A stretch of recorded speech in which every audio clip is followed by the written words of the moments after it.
আসসালামু আলাইকুম everyone, welcome back to my channel. আশা করছি সবাই ভালো আছেন। আজ আমি আপনাদের জন্য নিয়ে এসেছি খুবই সিম্পল একটি ডেইলি রান্নার রেসিপি, আর সেটা হলো ডিম ভুনা। যখন হাতে অনেক বেশি সময় থাকবে না, বেশি কিছু রান্না করার সময় নেই, অথবা যারা মেসে থাকেন তাদের জন্য কিন্তু একটাই ভরসা, আর সেটা হলো ডিম। এই ডিম ভুনাটা তৈরি করা খুবই সহজ, আর এটা খেতেও কিন্তু দারুণ মজার। চলুন দেখে নিই এর পুরো প্রস্তুত প্রণালী। এরকম আরও অনেক রেসিপির জন্য প্লিজ আমার চ্যানেলটি সাবস্ক্রাইব করে ফেলুন। এই ডিম ভুনাটা করার জন্য আজকে আমি 3টা ডিম নিয়েছি। এই 3টা ডিমকে আমি 10 মিনিটের জন্য হাই হিটে বয়েল করে নিয়েছি। হাই হিটে 10 মিনিটের জন্য বয়েল করে নিলে এটা পারফেক্টলি বয়েল হয়ে যাবে। এবার ডিমগুলোকে একটু ছুরির সাহায্যে কেচে নিচ্ছি। খুব গাঢ় করে কেচতে হবে না, হালকা করে কেচে নিলেই চলবে। এতে করে এটা যখন আমরা ভাজবো তখন এটা ফুটে উঠবে না। সবগুলো ডিম কেচে নেওয়া হয়ে গেলে এবার এর মধ্যে আমি দিয়ে দিচ্ছি হাফ চা চামচ পরিমাণ মরিচের গুঁড়া, আর দিচ্ছি হাফ চা চামচ পরিমাণ লবণ। লবণ আর মরিচটা দেওয়া হয়ে গেলে বাটিটাকে ধরে একটু সার্কুলার মোশনে ঘোরালেই দেখবেন খুব সুন্দরভাবে ডিমগুলো ঘুরে ঘুরে এর মধ্যে মশলাটা লেগে যাচ্ছে। এরপর চুলায় একটা প্যান বসিয়ে এতে আমি 2 টেবিল চামচ পরিমাণ রান্নার তেল গরম করে নিয়েছি। এবার এর মধ্যে ডিমগুলোকে দিয়ে দিচ্ছি। ডিমগুলোকে দিয়ে এটাকে একটু উল্টে পাল্টে গোল্ডেন ব্রাউন করে ভেজে নিতে হবে। আপনারা যদি গাঢ় ভাজা পছন্দ করেন তাহলে গাঢ় করে ভেজে নেবেন, আর যদি হালকা ভাজা পছন্দ করেন তাহলে হালকা করে ভেজে নিতে পারেন। মিডিয়াম আঁচে রেখে ডিমগুলোকে আমি 4-5 মিনিটের মতো ভেজে নিয়েছি। দেখুন ডিমগুলো প্রায় ভাজা হয়ে গেছে। আমি একটু গাঢ় ভাজা পছন্দ করি, তাই ডিমগুলোকে একটু বেশি ভেজেছি। এবার ডিমগুলোকে আমি প্যান থেকে তুলে নিচ্ছি। ডিমগুলোকে ভেজে নেওয়ার পর এবার অন্য একটা প্যানে আমি 3 থেকে 4 টেবিল চামচ পরিমাণ রান্নার তেল নিয়ে নিয়েছি, আর এর মধ্যে আমি দিয়ে দিচ্ছি 1.25 কাপ পরিমাণ পেঁয়াজ কুচি। দেখতে পাচ্ছেন পেঁয়াজগুলোকে আমি একটু কিউব করে কেটেছি, কারণ লম্বাটে করে পেঁয়াজ কাটলে কিন্তু ভুনার ঝোলটাকে ভালো দেখা যায় না। তাই চেষ্টা করবেন কখনো কোনো কিছু ভুনা করলে সেটার পেঁয়াজটাকে এভাবে কিউব করে কাটতে। এবার পেঁয়াজটাকে 2 থেকে 3 মিনিটের মতো ভেজে নিচ্ছি। 2-3 মিনিটের মতো পেঁয়াজটাকে আমি ভেজে নিয়েছি। এটাকে কিন্তু ব্রাউন করা যাবে না, জাস্ট একটু নরম করে ভেজে নিতে হবে। এবার এর মধ্যে আমি দিয়ে দিচ্ছি 1 চা চামচ পরিমাণ মরিচের গুঁড়া। আপনাদের ঝালের টেস্ট অনুযায়ী এটাকে অ্যাডজাস্ট করে দিতে পারেন।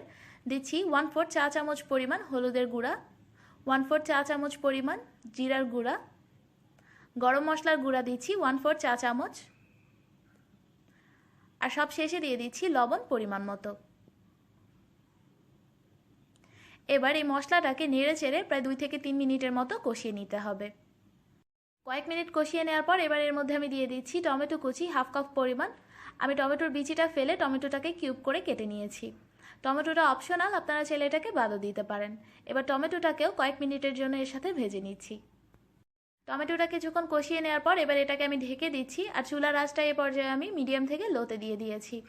অপেক্ষা করব ততক্ষণ যতক্ষণ না টমেটো আর পেঁয়াজটা খুব ভালোভাবে সেদ্ধ হয়ে যাচ্ছে। প্রায় 8 থেকে 10 মিনিট ঢেকে রান্না করার পরেই দেখবেন পেঁয়াজ আর টমেটোটা খুব সুন্দরভাবে নরম হয়ে গেছে। এটাকে নেড়ে দিতেই গলে যাচ্ছে। এ পর্যায়ে চুলার আঁচটা লো থেকে আমি বাড়িয়ে মিডিয়াম করে দিয়েছি, আর ঢেকে দেওয়ার কোনোই প্রয়োজন নেই। এবার এর মধ্যে আমি দিয়ে দিচ্ছি 1 কাপ পরিমাণ পানি। এই পানিটা দেওয়ার কারণ হলো যাতে ঝোল থেকে কাঁচা মশলার গন্ধটা না আসে।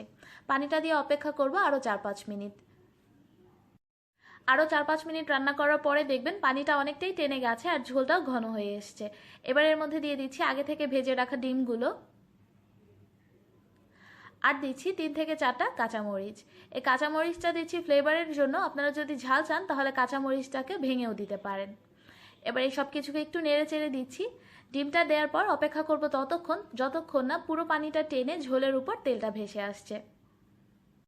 আরও প্রায় 6-7 মিনিট রান্না করার পরেই দেখবেন পানিটা পুরোপুরি টেনে গেছে, আর তেলটাও একদম উপরে উঠে এসছে। আমাদের ডিম ভুনাটা তৈরি। এ পর্যায়ের মধ্যে আমি দিয়ে দিচ্ছি কিছু ধনেপাতা কুচি। এটা সম্পূর্ণ অপশনাল, আপনারা ধনেপাতা পছন্দ না করলে এটাকে স্কিপও করে যেতে পারেন। এবার এটাকে আরেকবার মিশিয়ে নিয়ে আমি এটাকে সার্ভিং ডিশে তুলে নিচ্ছি। তৈরি হয়ে গেল মজাদার সিম্পল ডিম ভুনা। এটি তৈরি করা কতটা সহজ সেটা তো দেখতেই পেলেন।